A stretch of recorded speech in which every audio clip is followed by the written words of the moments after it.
अस्सलाम वालेकुम दोस्तों, उम्मीद है आप खैरियत से होंगे। मैं हूं डॉक्टर ज़हीर, आपको अपने चैनल होमियो हेल्थ केयर में खुशामदीद कहता हूं, वेलकम करता हूं।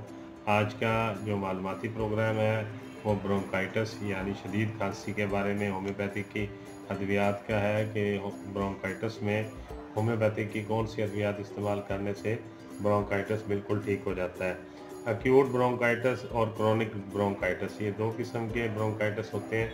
एक तो जो अभी नया नया हुआ है उसकी मेडिसिन, और जो बहुत पुराना हो गया ब्रोंकाइटिस और उसके लिए मेडिसिन, और एक ऐसी मेडिसिन भी मैं आपको बताऊंगा जो दोनों में आप इस्तेमाल कर सकते हैं और इस बीमारी से जल्दी छुटकारा हासिल कर सकते हैं। इस मर्ज़ में होता यूँ है कि फेफड़ों की जो हवा की नाली हैं उसमें वर्म नज़ली हो जाता है, या नज़ले की वजह से उसमें सोजिश हो जाती है, वर्म हो जाता है, और वो सूज जाती हैं। जब इस किस्म का वर्म फेफड़ों में हवा की नहायत छोटी छोटी नालियों, जिनको अंग्रेज़ी में कैपिलरीज कहते हैं, और उसमें उसके अंदर चला जाता है इन्फेक्शन, तो वो कैपिलरीज ब्रोंकाइटिस यानी नहायत शदीद खांसी की शक्ल में उनमें एक बीमारी पैदा हो जाती है कैपिलरीज के अंदर, जिसे ब्रोंकाइटिस कहा जाता है। और ये हवा की जो फेफड़ों के अंदर सांस लेने वाली छोटी छोटी नालियाँ होती हैं उनके अंदर ये इन्फेक्शन हो जाता है, जिसे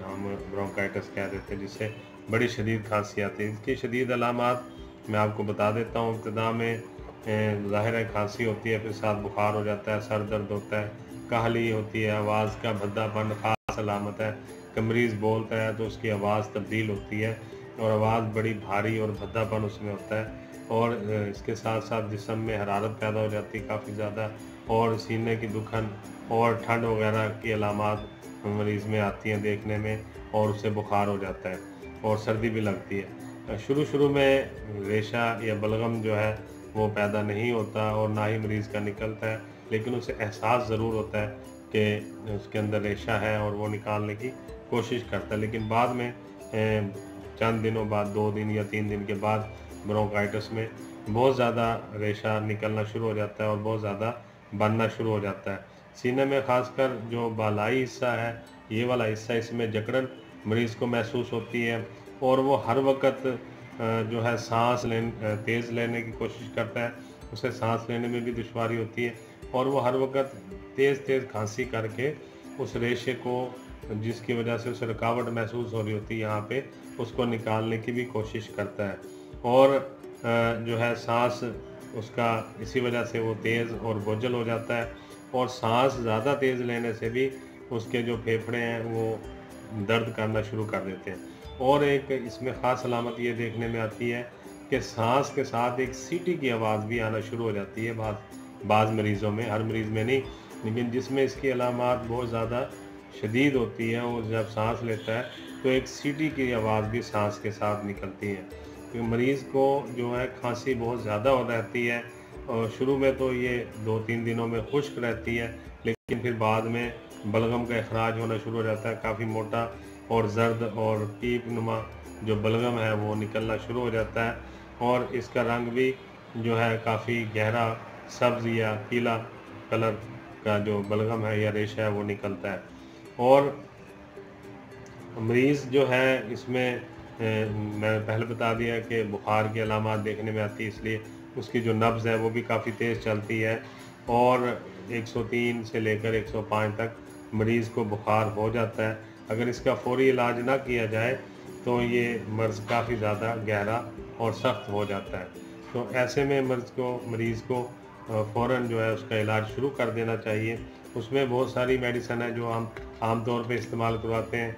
एक्यूट ब्रोंकाइटिस में जो है हम जिसे आम किस्म का अभी जो शुरू हुआ है, पुराना नहीं है, उसमें जो हम मेडिसिन यूज़ करवाते हैं, जिसमें बलगम का इखराज भी हो रहा होता है, सिलिशिया, फास्फोरस, सल्फ़र और नाइट्रिक एसिड वगैरह दी जाती है। और अगर खुदा न खास्ता ये बच्चों में है प्रॉब्लम, तो बच्चों में एकोनाइट, फास्फोरस, ब्रायोनिया, पल्साटिला और एपिकाक, एंटीएम टार्ट वगैरह बच्चों को दी जाती है। और अगर बड़ों को है उसमें मैंने आपको बता दिया सिलिशिया, फास्फोरस और नाइट्रिक एसिड वगैरह दी जाती है। इसी तरह अगर ये पुरानी कंडीशन इख्तियार कर गई है, यही जो है ब्रोंकाइटिस, तो उसमें फिर जो मेडिसिन दी जाती है वराट्रम है, एकोनाइट है और बेलाडोना है, ब्रायूनी है, फास्फोरस है, रूमेक्स है, हिपरसल्फ है और काली कार्बोनिकम है। और अभी जो मैं आपको मेडिसिन बताने लगा हूँ वो दोनों किस्म की ब्रोंकाइटिस में यूज़ होती है, यानी क्रोनिक में भी और एक्यूट में भी, और इसे बच्चों में भी यूज़ करवा सकते हैं। तो सबसे पहली मेडिसिन है अमोनियम कार्ब, ये 30 पोटेंसी में लेनी है। दूसरी मेडिसिन है स्टीनम मैट, ये भी 30 पोटेंसी में लेनी है। तीसरी मेडिसिन है काली बाइक्रोमिकम, ये भी 30 पोटेंसी में लेनी है। तो आपने करना यूँ है कि स्टीनम मैट और अमोनियम कार्ब और काली कार्बोनिकम जो है, इन तीनों को 30 पोटेंसी में लेके आपस में मिला लेना है और इसके जो है 10 कतरे सुबह, 10 दोपहर और 10 शाम मरीज़ को दें और साथ में उसको स्टीम दें। जो स्टीम है पानी जब आप स्टीम का गर्म करेंगे तो उसके अंदर जो है आपने यूकलिप्टस मदर टिंचर के 10 कतरे डाल देने हैं पानी में उबलते हुए, यूकलिप्टस मदर टिंचर के, और उसमें मरीज़ को भाप देनी है उसी पानी के साथ। तो इंशाल्लाह आप देखेंगे कि उसको बहुत ज़्यादा अफाका होगा। और 10 कतरे सुबह, 10 दोपहर और 10 शाम यूकलिप्टस और जो मदर टिंचर है यूकलिप्टस और नजीला स्टाइवा मदर टिंचर, इन दोनों को आपस में मिक्स कर लेना।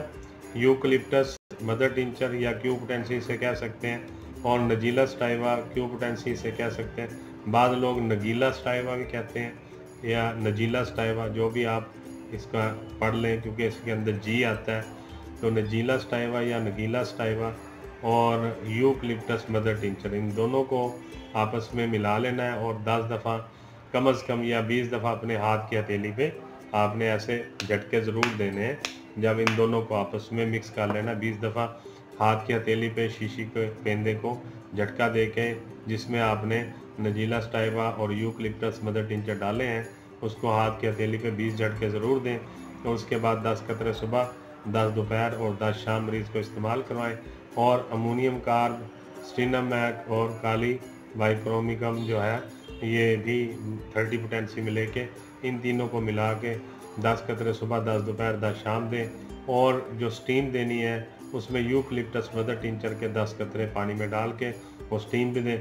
तो आप देखेंगे इंशाल्लाह 2 से 3 दिनों में आपका मरीज़ जो है वो बिल्कुल ठीक हो जाएगा, हेल्दी हो जाएगा, उसका रेशा भी ख़त्म हो जाएगा और रेशा जो बलगम बन रहा है वो बनना भी बंद हो जाएगा और जो पहले से बन चुका है उसका भी खराज हो जाएगा और जो खांसी है, ब्रोंकाइटिस है शदीद किस्म की, वो भी ठीक हो जाएगी। तो यही गुजारिशात आपसे करनी थी। उम्मीद है आपको आज का मालूमाती प्रोग्राम एक्यूट ब्रोंकाइटिस और क्रोनिक ब्रोंकाइटिस और बच्चों की ब्रोंकाइटिस के बारे में होम्योपैथिक के अद्वियात का अच्छा लगा होगा। मैं होम्यो डॉक्टर ज़हीर बहुत सारी दुआओं के साथ आपसे इजाज़त चाहूँगा। अस्सलाम वालेकुम।